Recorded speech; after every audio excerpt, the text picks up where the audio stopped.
Hi, friends. I'm Scott Giles, and I am a certified consulting hypnotist and a life coach practicing here in Illinois, a state that's currently on shelter-in-place lockdown per order of the governor as of 5 o'clock today. And today is the 21st of March. My topic today is dealing with procrastination and how I personally was able to overcome that because for much of my earlier life, I had definite tendencies in that direction. I should mention if I look a little bit different, I'm experimenting with some new equipment today, and that's simply because we're all going to be doing a lot more online work, and so I'm making an investment in better technology. Our practice right now is closed to anything but online work, both for myself and for my wife, who is our Reiki master. But back to procrastination. I need to stop procrastinating about talking about that. Procrastination means delaying a task, even though you know the delay will come with a cost. Now, there are lots of jokes about procrastination that people make, Well, is procrastination bad? I'll tell you tomorrow. Or close your eyes and think about a world without procrastination. Now let's do that tomorrow, and so on. But I really used to have a problem with this. I suspect as a young person, I probably had attention deficit of some sort. And the tendency of people who have attention deficit, especially hyperactivity disorder, is to put everything off except what's bright and shiny right now. I used to joke that, I'm the kind of person who would put the pro in procrastination. However, I did overcome it. And so it's something that can be overcome. And once you do, what tends to happen is it becomes self-reinforcing. You get so much more done, so much more effective, and you feel so much better about yourself that after a while it becomes the new normal. Now, according to the New York Times, two psychologists, Thradani Paisal and Fuchsia Shokes, they argue that procrastination is not about avoiding a task. It's about avoiding the emotions associated with the task. There's something about the task that is unpleasant, and therefore we want to avoid experiencing that unpleasantness. Now, this was true for me. I discovered that, I'd spent my childhood being criticized very harshly by the people who were supposed to be supporting me. And as a result, whenever I was given anything to do, it was never anything I wanted to do. It was something someone else wanted me to do, and just another form of oppression. And so what I felt when I was asked to do these tasks was that I was being oppressed. That's unpleasant.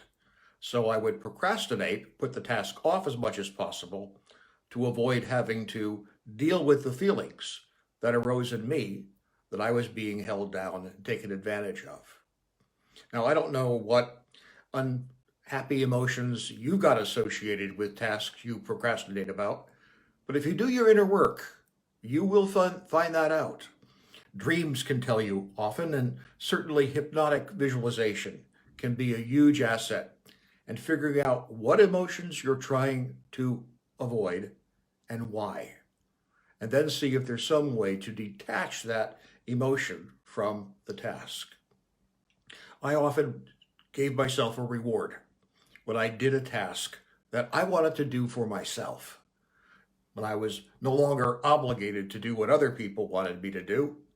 And I did something that was difficult and challenging, but when I did it, I gave myself a cookie, or not literally a cookie, but some sort of a present, something that was good. Psychology Today, in its article about procrastination some months back, points out that people who are perfectionistic are much more prone to procrastination than people who are not. Now, that's because being a perfectionist is a guaranteed self-defeating strategy. Human beings are not perfect. We cannot be. As Emerson put it, there's a crack in everything God has made, and that includes people. The human nervous system learns by making mistakes and then correcting the mistake that's been made. if you never make a mistake, you never learn anything. So none of us can ever be perfect. I sometimes joke with my clients who are struggling with this that, I tried to be perfect and I found out that I could not do that. So I changed my strategy. Now I try to be imperfect. And boy, do I succeed at that. I can succeed at that with my eyes closed.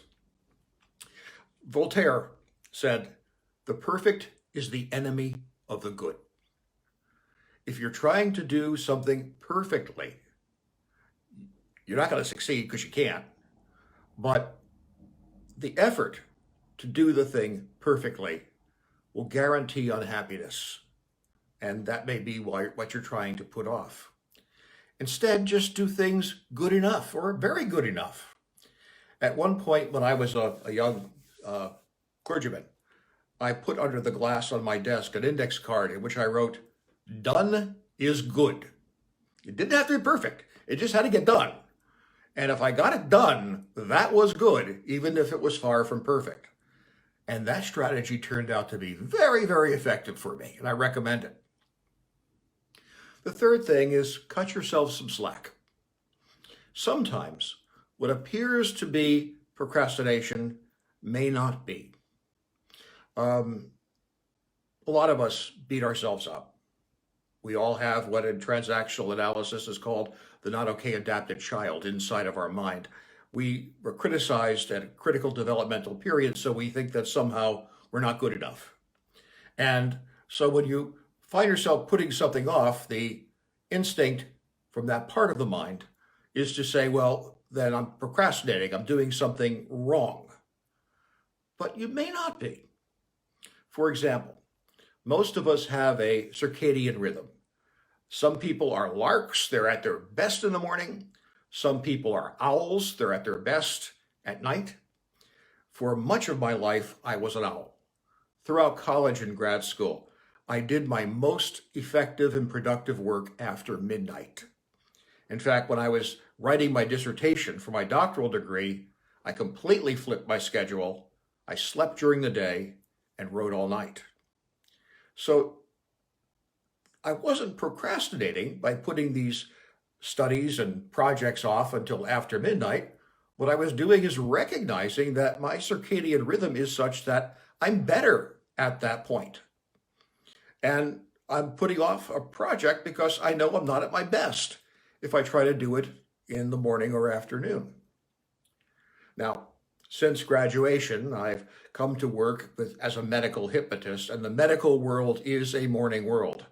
So I've had to retrain myself and to become more of a lark. It took a long time and it wasn't pleasant, but I'm pretty much there now. And I know that my most effective time to do work is first thing in the morning.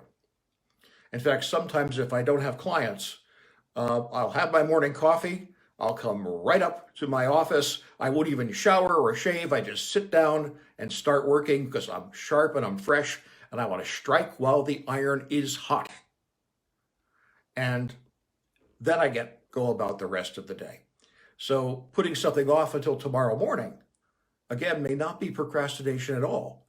It may be simply an acknowledgement that I'm better in the morning and therefore I'm going to put the task off till then so I do a better job. So don't beat yourself up. There may be something else going on when you're procrastinating, and it may not be procrastination at all. Finally, I found that the environment I put myself in was important. If I tried to, in college, if I tried to just sit up in bed and read or study, I wasn't very effective. I would often get distracted. So I learned, you don't do your studying there. You get up, you go to the study hall on the floor, or you go to the library where you're surrounded by other people who are also focused, and you bathe in their energy, and that helps you focus. So paying attention to your environment can be a factor too.